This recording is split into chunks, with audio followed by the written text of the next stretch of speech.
স্নান টান সেরে রান্নাঘরে চলে আসলাম। এখন অনেক কাজ বাকি আছে, তো প্রথমেই প্রেশার কুকারটা হাতে নিয়ে নিলাম। কেন বলো তো? কারণ আজকে রান্না হবে আমাদের বাড়িতে ছোলার ডাল। তো ছোলার ডাল সেদ্ধ হতে তো প্রেশার কুকার লাগবেই, নাহলে তো অনেক টাইম লাগে। ছোলার ডালগুলো ধুয়ে ভালো করে প্রেশারে সেদ্ধ বসিয়ে দেবো। আর ওদিকে আমি একটু একটু করে দুধ জমাচ্ছিলাম। মনে আছে কেন জমাচ্ছিলাম বলো তো? কারণ আজকে আমার মেয়ের জন্মদিনে খাঁটি গরুর দুধের পায়েস বানাবো।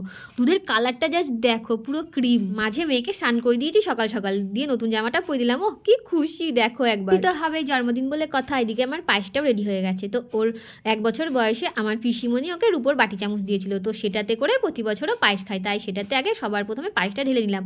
তারপরে ওর পছন্দের পাতলা ছোলার ডাল রেঁধে দিলাম। আর মেয়ে ফুলকো ফুলকো লুচি আর ছোলার ডাল পেলে যে কি খুশি হয়, ওর মুখটা দেখেই বুঝতে পারছো। আর পায়েস খুব একটা পছন্দ করে না, তাও আজকে দিনে একটুকে খাইয়ে দিলাম। লুচিগুলো এখনো ভাজা হয়নি, চলো ভেজে নিই। ভাজতে ভাজতে একটা কথা মনে পড়লো, ও আজকে তো আমার ননদের বর আসবে আর ওর ভাইও আসবে। তো ওরা এসে গেছে, ওরা ওকে একটু করে খাইয়ে দিচ্ছে। কি লজ্জা পাচ্ছে, বার্থডে গার্ল বলে কথা। তো ভিডিও এখানেই শেষ করছি, দেখা হচ্ছে পরের ভিডিওতে, টাটা।